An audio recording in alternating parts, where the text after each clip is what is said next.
দেখেন, এতেকাফ একটি আরবি পরিভাষা, ইসলামী পরিভাষা। এর অর্থ হচ্ছে অবস্থান করা। এর শরঈ পরিভাষা হচ্ছে ইবাদতের নিয়তে মসজিদে অবস্থান করা। ইবাদতের নিয়তে মসজিদে অবস্থান করাকে কি বলা হয়? এতেকাফ বলা হয়। এতেকাফ কয়েক প্রকার আছে। আপনারা যারা তাবলীগ করেন সাধারণত, আপনারা কিন্তু একটা এতেকাফ করেন না? আপনারা বলেন না যে আমরা এতেকাফের নিয়তে মসজিদে থাকি? এই এতেকাফটাকে বলা হয় নফল এতেকাফ, মুস্তাহাব এতেকাফ। এই নফল এবং এতেকাফের জন্য রোজা রাখা শর্ত না।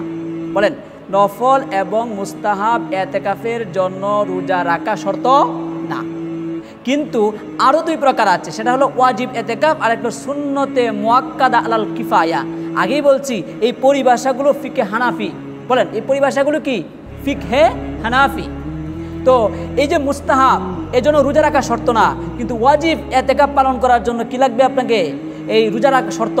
এবং সুন্নতে মুআক্কাদা আলাল কিফায়া, রমাদানের শেষ দশকে যেটা সুন্নতে মুআক্কাদা আলাল কিফায়া, ওই জন্য রোজা, এমনি তো রোজা আসেই, রোজা রাখা শর্ত। আর ওয়াজিব কাকে বলে?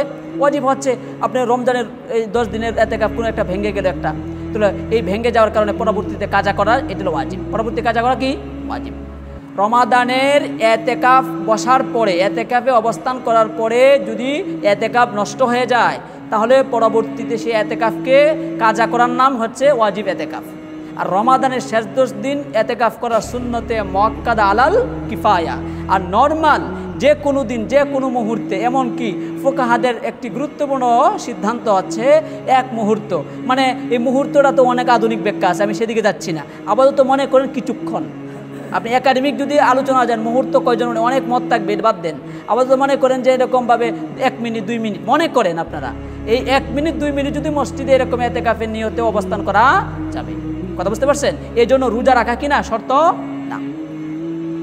দেখেন, একটা গুরুত্বপূর্ণ বিষয় যে আপনার হাদিসে আসছে সুন্নতে মুআক্কাদা আল কিফায়াটা, এটা কখন? আগেই বলছি, রমাদানের শেষ দশকে, অর্থাৎ 20 তারিখের সূর্য অস্ত থেকে, যখন 20 তারিখ রমাদান চলে যাবে, 21 তারিখ সূচনা হবে, অর্থাৎ 20 তারিখের সূর্য অস্ত যাবে, 21 তারিখ কী হবে? সূচনা হবে। এই সূচনা থেকে নিয়ে চাঁদ দেখা পর্যন্ত, 20 রমজান শেষ, 21 রমজান যখন আপনি প্রবিষ্ট হবেন, তখন থেকে আপনি মসজিদে অবস্থান করবেন, অর্থাৎ সূর্য অস্তের আগেই প্রবেশ করবেন। আর এই প্রবেশ থেকে শুরু করে যখন আবার নতুন চাঁদ, ঈদের চাঁদ দেখবেন, তখন আপনার এতেকাফ শেষ। তাহলে 20, তাহলে কি হলো সহজের জন্য? 20 তারিখ সূর্য অস্ত যাওয়া থেকে নিয়ে নতুন চাঁদ উদয় হওয়া পর্যন্ত হচ্ছে এর সময়কাল। আর এটাকে বলা হয় সুন্নতে মুআক্কাদা আলাল কিফায়া, এটা রমাদানের শেষ দশকে। আর যদি আপনি রমাদানের শেষ দশকে সুন্নতে এই এতেকাফটা করতে পারেন, তাহলে নিশ্চিত থাকেন আপনি কি লাইলাতুল কদর পেয়ে গেছেন।